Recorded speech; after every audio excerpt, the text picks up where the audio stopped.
5 साल की एपीजे अब्दुल कलाम की जो मेहनत थी ना, वो 600 सेकंड में पूरा हो चुका था। उन्हें देश का राष्ट्रपति बना दिया गया और मैं ये दावे के साथ कह सकता हूँ कि इंडिया का आज तक जितने सारे राष्ट्रपति हैं ना,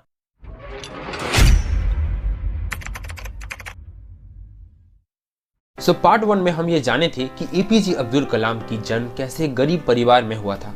उसके बाद हमने ये भी जाना कि वो कैसे क्लास 5 में ही अपना गोल, अपना जो टारगेट है लाइफ का, वो कैसे उन्होंने हासिल कर लिया था, मतलब उन्होंने उसको फाइंड कर लिया था। फिर हमने ये भी जाना था कि कैसे अपने गोल को छोड़ के वो डिफेंस में आ चुके थे। फिर हमने ये भी जाना कि कैसे वो इतने फेमस होके कि वो एक SLV सैटेलाइट लॉन्च व्हीकल को बना चुके थे, वो भी नॉर्मली जो पैसे में बनता है उससे 10 गुना कम प्राइस में, जो कोई भी देश नहीं कर चुका था। तो इसीलिए वो बहुत ज़्यादा फेमस हो चुके थे।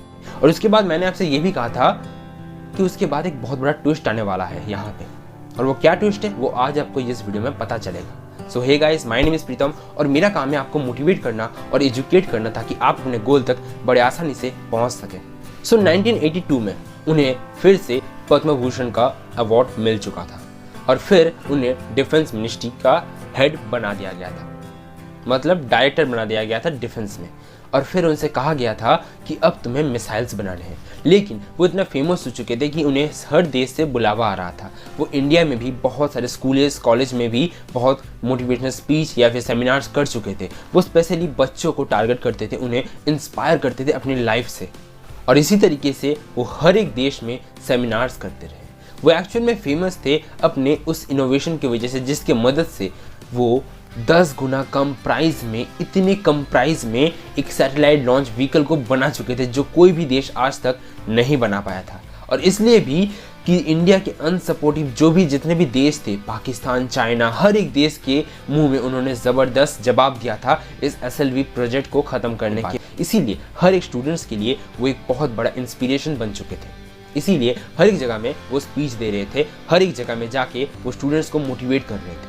यहीं पे ही मेरा एक फेवरेट सा और आपके लिए एक छोटा सा मैं उनका लाइन बताना चाहूँगा। एक बार एक स्कूल में वो स्पीच दे रहे थे तो एक बच्ची ने उनसे पूछ लिया कि ज़िंदगी में अगर हमें कामयाब होना है तो हमें क्या करना होगा, मतलब सक्सेस मंत्र क्या है हमारी ज़िंदगी में। तो उन्होंने कहा कि 4 स्टेप है अगर तुम सक्सेस होना चाहते हो।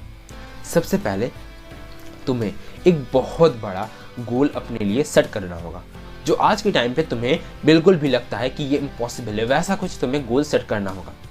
उसके बाद एक्वायर नॉलेज, उस गोल में अगर आपको कामयाब होना है ना, तो उस गोल के रिलेटिव आपको हर तरह का नॉलेज अपने अंदर लाना होगा, एक्वायर करना होगा। तीसरा, हार्ड वर्क विथ स्मार्टली, अगर आपको अपनी ज़िंदगी में कामयाब होना है तो उस गोल के पीछे हार्ड वर्क, मतलब बहुत मेहनत से काम करो, लेकिन सोच समझ के स्मार्टली उस काम को करो। और चौथा, जो कि मेरा फेवरेट है, नेवर गिव अप, कभी भी गिव अप मत कर देना। कितनी भी प्रॉब्लम है, अगर उस काम को छोड़ना पड़े तब भी उस काम को फिर से दोबारा स्टार्ट करो। थोड़ी दिन बाद करो लेकिन फिर से स्टार्ट ज़रूर करो। कभी भी गिव अप मत करो उस काम पे। अगर वो आपका ड्रीम है, अगर वो आपका सपना है, तो उसे कभी भी गिव अप मत करो। ये 4 अगर आपने स्टेप्स फॉलो कर लिया तो आप सक्सेस की तरफ ज़रूर बढ़ जाएंगे, आपको कोई नहीं रोक सकता। अब आते हैं मुद्दे में। अब उसके 2 साल बाद जब वो डायरेक्टर ऑफ डिफेंस बने, उससे 2 साल बाद उनके एक प्यारे सज्जन की मौत होगी जिसका नाम था प्रोफेसर धवन। अगर आपने पार्ट 1 देखा है तो मैं आपको दावे से कह सकता हूं कि प्रोफेसर धवन कौन है, शायद आपको याद होगा। याद है ना? प्रोफेसर धवन है वो इंसान जो SLV की पहली बार फेल होने पे सारा गलती अपने सर पे ले चुके थे, और जब SLV उसके 1 साल बाद फिर से अच्छी तरीके से कामयाब हो चुका था, तब सारा क्रेडिट उन्होंने एपीजे अब्दुल कलाम जी को दे दिया था। यही होता है एक असली लीडर। और उनके मौत पे एपीजे अब्दुल कलाम को बहुत ज़्यादा दुख पहुंचा था, वो अंदर से टूट चुके थे। लेकिन फिर उन्होंने ये फैसला किया कि अब इंडिया के लिए काम करना होगा। अब वो मिसाइल्स के ऊपर ध्यान लगा चुके थे और वो एक से एक बढ़ के अच्छे से अच्छे मिसाइल्स बनाने में लग गए। और फिर उन्होंने फैसला लिया एक ऐसा मिसाइल बनाने का जो अगर इंडिया बना लेता ना, तो वो वर्ल्ड के अंदर टॉप 6 पावरफुल कंट्रीज में से आ जाता और इंडिया के ऊपर कोई भी नजर उठा के बात करने का हिम्मत नहीं कर पाता। इसीलिए सारे देश जो इंडिया के दुश्मन है, वो सभी इंडिया के ऊपर नजर गिराए बैठे थे। वो मिसाइल का नाम था, उन्होंने मतलब एपीजे अब्दुल कलाम ने उसके मिसाइल का नाम रखा था अग्नि। और इस मिसाइल की खूबी थी कि अगर इस मिसाइल में एक बार टारगेट सेट कर दिया जाता है ना, तो ये मिसाइल खुद ब खुद अपने टारगेट को ढूंढ के उसे डिस्ट्रॉय कर देता है। ये बहुत ही बढ़िया खोज था। तो प्रोफेसर जी ने मतलब एपीजे अब्दुल कलाम ने उस मिसाइल के ऊपर काम करना स्टार्ट कर चुके थे और लगातार मेहनत करने के बाद 5 सालों के बाद 1979 मतलब 1989 20 अप्रैल को उन्होंने पहली बार उस मिसाइल को लॉन्च करने के बारे में सोचा। और फिर जैसे ही वो लॉन्च करने लग गए, सारे देश का धड़कन एक तरीके से धड़कने लगा। लेकिन अचानक 10 सेकंड उसे लॉन्च करने से 10 सेकंड पहले ही एक सिग्नल आ जाता है और कहता है कि रुक जाओ। फिर से उस सिग्नल को ठीक किया गया और फिर से उसे लॉन्च करने का तैयारी किया गया। लेकिन फिर से 10 सेकंड पहले ही लॉन्च के एक और एरर आ गया। फिर इस मिशन को अबॉर्ट कर दिया गया। फिर क्या हुआ, आपने सोचा होगा? फिर इंडिया के ज़्यादातर news channels, newspapers APJ Abdul Kalam और अग्नि मिसाइल्स के ऊपर कॉमेडी कार्टून्स बनाने लग गए। एक ने कहा कि मतलब एक पेंडिंग में एक कार्टून में दिखाया जाता है कि एक आदमी अपने गाय को लेके जा रहा था और उसका पड़ोसी उससे पूछता है कि क्या हुआ, तो उस आदमी कहता है कि अग्नि की तरह ये भी नहीं चला।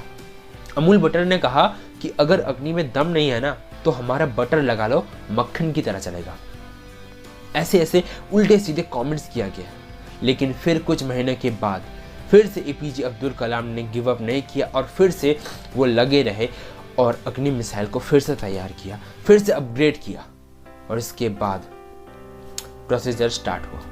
ऐसा लग रहा था कि अग्नि किताब का हर एक पन्ना रट चुका था। जो होना चाहिए ना, वैसे ही बिल्कुल सेम टू सेम बिल्कुल ही हो रहा था। और पिछली बार की तरह भी इस बार सेम चीज हुआ। नहीं, मिसाइल क्रैश नहीं हुआ, बल्कि सारे देशों का नजर इंडिया के ऊपर टिका हुआ था। और फाइनली वो मिसाइल लॉन्च हुआ सक्सेसफुली।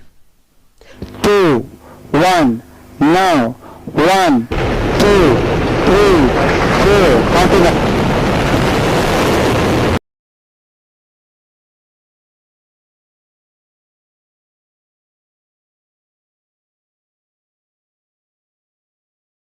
5 साल की एपीजे अब्दुल कलाम की जो मेहनत थी ना, वो 600 सेकंड में पूरा हो चुका था। 600 सेकंड में एपीजे अब्दुल कलाम ने अपने 5 साल की लाइफ की जो मेहनत था उसे उसूल कर लिया था। और एपीजे अब्दुल कलाम के लिए ये बहुत ही ज़्यादा फख्र की बात थी। और फिर 1990 में उन्हें फिर से पद्म विभूषण से अवार्ड किया गया और इस बार फिर से उन्हें एक और बहुत ही नेक दायित्व मिल गया। उन्हें देश का राष्ट्रपति बना दिया गया। और मैं ये दावे के साथ कह सकता हूँ कि इंडिया का आज तक जितने सारे राष्ट्रपति हैं ना, उनमें से अगर शॉर्टलिस्ट करके सबसे बेहतरीन राष्ट्रपतियों को निकाला जाए ना, तो उसमें एपीजे अब्दुल कलाम का नाम तो ज़रूर से ज़रूर आएगा। वो एक बहुत ही बेहतरीन राष्ट्रपति बने थे। और उसके बाद वो हर एक देश में जाते हैं, बच्चों को मोटिवेट करते हैं, मोटिवेशनल स्पीच देते हैं। मगर 27 जुलाई 2015 वो श्रीलंका के IIM में एक मोटिवेशनल स्पीच दे रहे थे। और स्पीच देते देते वो अचानक बीच में स्टेज को पकड़ के चुप हो गए। चारों तरफ सन्नाटा था, सब भी उनकी तरफ ध्यान लगा के उनकी हर एक बात को सुन रहे थे। सब शांत हो गए। कुछ देर बाद एपीजे अब्दुल कलाम जी गिर पड़ते हैं और उनका देहांत हो चुका था।